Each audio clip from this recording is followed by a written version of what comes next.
Hey folks, it's Nate. Thanks for joining me for another Iron Age comic review, and today we are looking at Apollyon 20X, Volume 1, Live Not by Lies. Let's get some housekeeping out of the way right out of the bat. As you can probably tell, I am reviewing this book from a PDF. I did not receive a physical copy.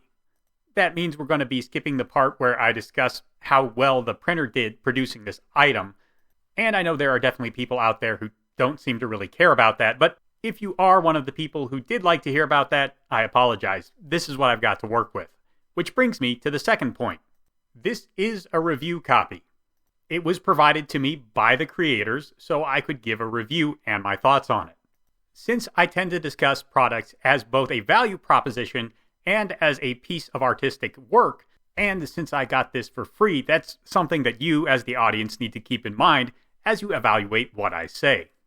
Okay, with all that out of the way, let's talk about the story and the art. And we're actually going to work in reverse order, as I normally would. So, what you can see here on the cover is about the style of art that you can expect in this book.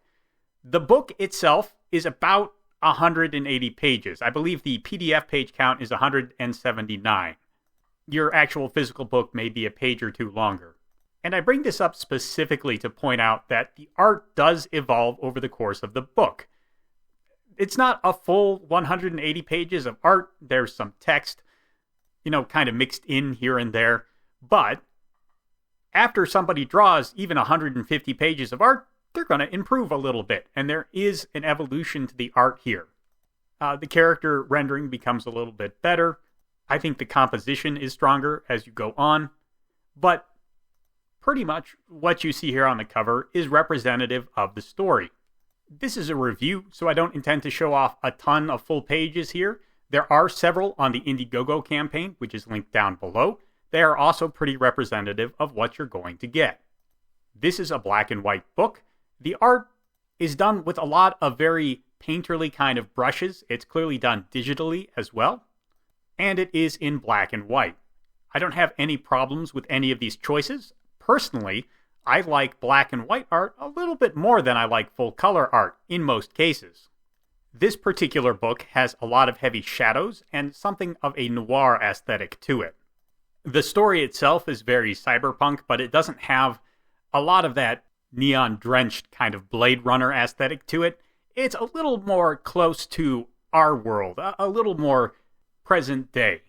I think the most visually cyberpunk thing is there are a couple of characters with cybernetic enhancements, and everything kind of has a chrome glossy look to it, metallically, and even a lot of the armor and stuff that's probably ceramic or plastic has that kind of sheen to it.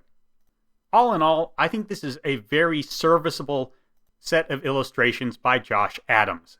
It's not a highly polished studio professional level of product, but it's very good amateur work. And frankly, I find that a little more satisfying than that highly polished studio stuff. But I know there is a lot of debate about this, especially in the American comic scene, that has been raised very heavily on that Marvel or DC studio style.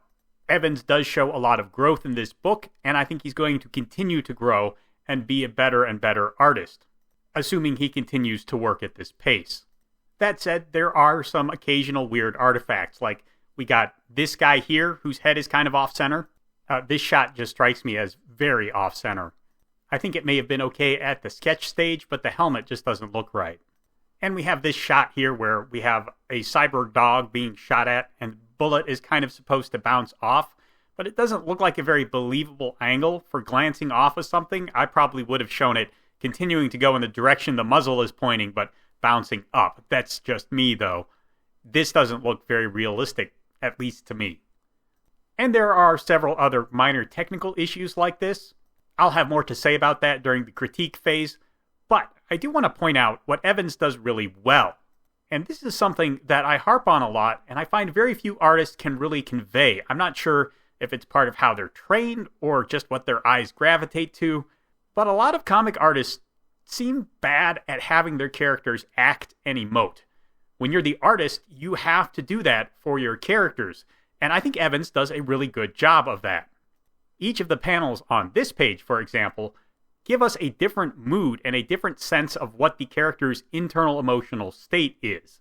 That's really good work, and it's rare to see that kind of emotion come through a character's face, at least in the indie comics scene. Likewise, this scene gives us a pretty good sense of what everyone is thinking as they are in the middle of this dust-up, with the possible exception of Ox, whose back is to us. So, again, I think Josh Evans is a pretty good artist, and he's doing a lot to tell this story. So what is the story of Live Not by Lies? Well, as I mentioned before, this is a bit of a cyberpunk story. It's written by Daniel Evans, and it tells the story of The Order, a secret behind-the-scenes Illuminati-esque conspiracy that runs the world from the shadows. They've laced the world's technology with a substance called imperimetal, and they plan to use a person who has been augmented with some kind of imperimetal implants and a machine that is constructed apparently from a great deal of this substance to dominate the world. Adding imperimetal to people apparently gives them superpowers, at least if you do it correctly, and the Order has a number of people with these augmentations. So we have a conspiracy and a super soldier program, and a bunch of people from this program that go rogue and try and fight against the Order. Okay, nothing groundbreaking there. But a story doesn't have to be groundbreaking to be good. So is the story good? Let me start by saying that this story is not for me. The Illuminati, secret societies, okay, they can be fine. I prefer them to be kind of a legendary background element than a main part of the story. I have read and watched a number of stories that tackle this kind of subject matter before. They always leave me a little bit meh. Now, that doesn't mean I'm not going to do my best to be fair to this story, but again, there are elements the audience needs to know up front so they can evaluate what I'm saying correctly. It's just not my cup of tea. A step beyond that, just as a general warning to anyone who wants to pick this up and read this, be aware that the Order are not good guys. They're bad guys. And like evil cabals of powerful people in the real world, they offer children as sacrifices to Moloch and Asherah. We don't see any of that too explicitly, but we do see a little bit, and if that disturbs you, maybe this story isn't for you. Beyond that, this story has 7, count them, 7 main characters. 6 humans and a dog. That is a lot of characters to juggle, and he does a pretty good job of it. Admittedly, with 180 pages, he gets a lot more time to develop these characters than he would if he was writing a shorter book. 24, 28, 30 pages, not really going to tell the story very effectively. As it is, I think each member of the main cast has a pretty well-defined niche they fill in the team. Not just through the powers they bring to play, but also in their personality, their disposition, and the kinds of questions they tend to ask. Not verbally, but the kinds of elements they bring to the story. Augmented pheromones and electrical powers have a lot of interesting applications in that kind of power battle, comic booky way, as does a super assassin put on the same team as someone whose family was murdered by super fanatics. In general, once the story calms down a bit and has a chance to let us sit with these characters, get to know them a little bit, I think Evans has written a pretty solid script. Unfortunately, in the opening act, there is a lot, and I do mean a lot, of exposition dumps. We are effectively handed a dossier page on each of these characters by the person who's bringing them together, and then Zero, the ringleader, goes through another exposition dump to explain to these characters what is going on, because apparently they've been, I think, in suspended animation for a while. They may even come from different time periods. That part is a little harder to parse. I'm not sure if they all come from one time period and were put in suspended animation, or if they were just sort of collected over the years. I find the language in this part of the story to be a little bit stilted as well. I'm not sure if that's intended to be a side effect of Zero's telepathic/empathic powers, but the way the characters interacted after he went to sleep and they actually had this telepathic bond broken struck me as more natural than the way they were acting before. Honestly, it's pretty easy to forgive these rough beginnings, because once all our characters are together, they feel like they gel into a team in a very natural, organic way. The most notable characters in this process seem to be Colt and Ox. Ox, who starts off as the most competent character and has to train the others, but is too emotionally distant to really gel with any of them, and Colt, who has a sense of who they are and what makes them tick, and eventually naturally grows into the actual leadership position. This story is a bit undercut, I feel, by the fact that Zero's telepathic abilities may or may not have overwritten part of these characters' memories. We're really not clear on that. Neither are the characters, and so that's kind of fair, but it makes it a little harder, at least for me, to get too deeply invested in their stories as they stand. Again, the amount of story here helps overcome that a little bit.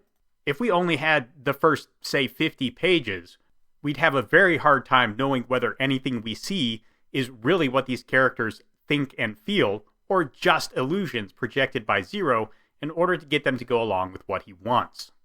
There's a very surreal feeling to those early pages, both visually and in the way they're written, and a part of me wonders whether that's an indication that Zero's telepathic influence was stronger in that early part of the story. And if that surreal, almost illusory part of the story was all we had to go on, I think I would feel a lot more like I was going to have the rug pulled out from under me at some point. But once Zero's telepathic influence begins to withdraw a bit, and the characters have the opportunity to interact on their own, we get enough genuine feeling interactions that I have some sense that at least what we've seen so far is authentic and real, and there's enough of it there, about 100 pages, that I think we have a good foundation for more stories with these characters, but I am still looking at those early pages with a little bit of a sus feeling. Of course, once our heroes have escaped, the Order tracks them down, and there's a pretty interesting conflict between them and the Order, and it's at this point that I think I have my only real structural problem with the story. It didn't feel like there was a very strong personal connection between any of the characters from the Order tracking the protagonists, and the protagonists themselves, with the notable exception of the battle between Zero and the Denominator. And that would be fine, I think, if Zero was more of a leader-type character, one of the characters whose heads we really got into over the course of this story.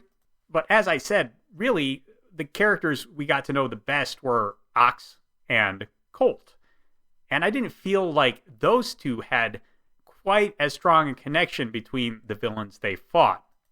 It made the conflict feel a little lighter, the stakes were a little bit lower. I know, they're trying to escape with their lives. That should be pretty high stakes.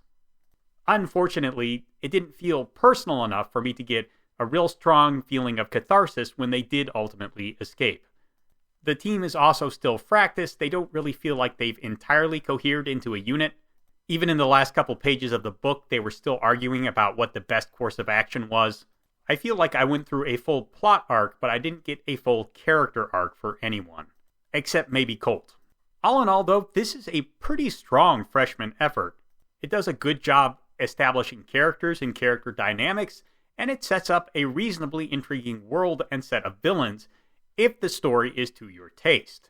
This book is in demand on Indiegogo right now. You can get the physical book for $25, or you can get the PDF for $10. Given the nature of the book and the kind of story it tells, I can't really give it a strong recommendation if you're not into cyberpunk. The art and story are solid and workmanlike, but it has a rather dark, grim tone, and the conspiracy/super soldier angle has been done fairly frequently before. If you do enjoy cyberpunk and battling the dystopian forces that be, you'll probably enjoy this story, and it would well be worth at least picking up the PDF. So if that kind of thing is your jam, go ahead and check it out. So with the review complete, I'd like to offer some critique, which means there is going to be some spoilers here. Not for the whole story, just those elements I think worth talking about. Let's start with the art. First off, very minor thing. And this is actually text layout. I don't know if technically that's handled by the artist or the writer, but I tend to think of the way text is laid out as an artist responsibility, because I think the artist mind really should be handling how everything falls on the page in a comic. So we have this panel here. For reasons that escape me, both Maria and Ox's dialogue is not in speech bubbles on this one panel. I don't know if a layer got hidden or if this was some kind of deliberate creative choice, but it's very jarring and it doesn't seem to serve any purpose. Sometimes, as in the case of Lucky's woof down at the bottom, I could see handwriting something and leaving it outside of a speech bubble. But Maria and Ox's lines of dialogue are typeset. They don't seem to be mumbled, which is how I would usually use a piece of handwritten dialogue outside of a speech bubble. And if there is some other purpose being served by having them with no speech bubbles, I don't know what it is. It's weird. It's jarring. Probably it's a misclick, and I would fix it if you can before you send it to print. But if this was a deliberate choice, I don't like it. Sorry, that's all I can really give you on that one. It just looks bad. This looks like a 3D model that has been sketched over. I don't have a problem with that, but it looks a little bit inorganic with the rest of Adam's illustration style. I would try and rough up these lines a little bit more, maybe go over them once with whatever brush nib you use when you're illustrating under normal circumstances. That would make it a little more organic as compared with the rest of your art. Same goes for a house that the group stays in a little bit later on. I have no problem with people, especially those who work digitally, using reference material like this. Just, it would be nice if it was a little more organic feeling. This is going to feel particularly pronounced when your character models are also different from each other. I mean, look at these three different faces. These are three radically different faces. Slightly different general shape, different noses. The contrast here is very pronounced. And that makes it feel all the more jarring when you have these handful of objects that are not illustrated with any of that kind of coarse and organic detail to them. And yeah, the helicopter is a technological object, but the house isn't. Also, many of the implants are technological, and you illustrate most of them in a very organic feeling kind of way. So again, it's just a little jarring. I know this is a way that saves time and lets you get pages out a little bit faster, and I'm sympathetic to that, but a little retouching would go a long way. Just a thought. Lastly, let's talk about this particular panel, because it illustrates something I saw on occasion throughout the course of the book, and that is poor use of line weights. So as Ox is throwing this grenade, her head and her arm are illustrated with very thin lines. The rest of her body and the arm stretching out behind her have very thick, heavy lines. And that works, actually. It kind of pushes her head and arm forward in the illustration, as if they are in focus. And the rest of her body, which is a little close to us, is out of focus. It kind of creates an artificial camera lens effect, which is a very effective way to set foreground and middle ground when you're illustrating something. The problem comes with the fact that your background is also illustrated with very thick and heavy lines. That kind of makes it look like it's on the same plane as the rest of Ox's body, which is incorrect. Or at least so I hope. Now, you could still have this page and make it work completely as is if maybe you put a slight break between Ox and the rest of the scene. Like one of these guys' guns is actually touching Ox. When lines merge like that, it looks like the two objects where the lines merge are actually on the same plane. The best way to get around that is to just not have those lines touch each other. So if, for example, you had illustrated Ox entirely on one layer here and then given it a slight halo effect so it just stood out from that background layer, that would trick the eye into recognizing that those are two separate depths of field. I know we're getting very, very technical here, but you did ask for a review, and I'm trying to give you as much feedback as possible. The other option is just to illustrate the background with that same light stroke, maybe even a lighter stroke as you used on Ox. Make it really loose and sketchy, almost as if it has gone out of focus in the other way. Either one of those would work. It's not something you have to do. This scene is still perfectly readable as it is, but I had to stop and think about it a little more. I think if you were to tweak those things a little bit, it would read better, which is also true of this final point. Here we have Chuni using her supersonic scream ability. On the left half of the panel, her scream travels out, and in the right half of the panel, it hits the troopers she's screaming at. My problem with this panel is that the scream is traveling on different lines. That breaks up the flow of these two panels, and worse, it distracts the reader because it actually leads the eye up into the top right-hand corner, which is away from the next panel. You really don't want to lead the eye away from the next panel. You kind of want to lead it towards. So what I would recommend doing in a panel like this, if I was an editor giving you feedback in a thumbnailing process, is I would suggest tightening up Chuni's initial scream and then having it spread out much more in the following panel. So instead of being a tight line, it is a big cone, but make the center of that cone a direct progression from Chuni's scream in the previous panel. That way we can tell time has passed, it has propagated, it's gotten much bigger, but it looks less like a new thing cutting up across the image we're already looking at, and more like a continuation of the thing we saw in the previous panel. Then you will naturally be led to the caption box you already have on this page instead of away from it, and that will in turn move you down into the next panel. So those are my art critiques. Story critique-wise, I really don't have a whole lot to offer. Again, I think Evans did a pretty good job telling his story. I would just try and avoid the level of exposition you have at the beginning of this story. Try and work these elements in a little more naturally through dialogue or through flashbacks. I feel like he has a really good command of these elements. He's shown that in the rest of the story, and I would have liked to get more of this context from that. Or you could have just, left the characters more amnesiac at the beginning of the story. But the characters, as we get them, develop pretty organically, and once we're out of the first act, I think the dialogue flows very naturally, which is an impressive achievement. And I did notice that at the end, we had a character named Zero fight a character named the Denominator. When you divide by 0, you get 0. Yeah, Mr. Evans, I saw what you did there. Again, it's all pretty impressive for a freshman outing. Genre-wise, the story is not my cup of tea, and it's 180 pages with a very dour mood the entire time. I personally would have liked a little more levity mixed in there. I mean, gallows humor exists to break up the tension in these kind of moments. Characters like Maria and Lucky do bring a little bit of a lighter mood. Maybe we'll see more of that as the story progresses, but all in all, I think it's pretty good work. So, there you go, my thoughts on Apollyon 20X. In both length and accomplishment, I think it's pretty impressive for a first-time creative team. I hope the feedback that I've given is useful to them, and hopefully someone who watches this will find it interesting as well.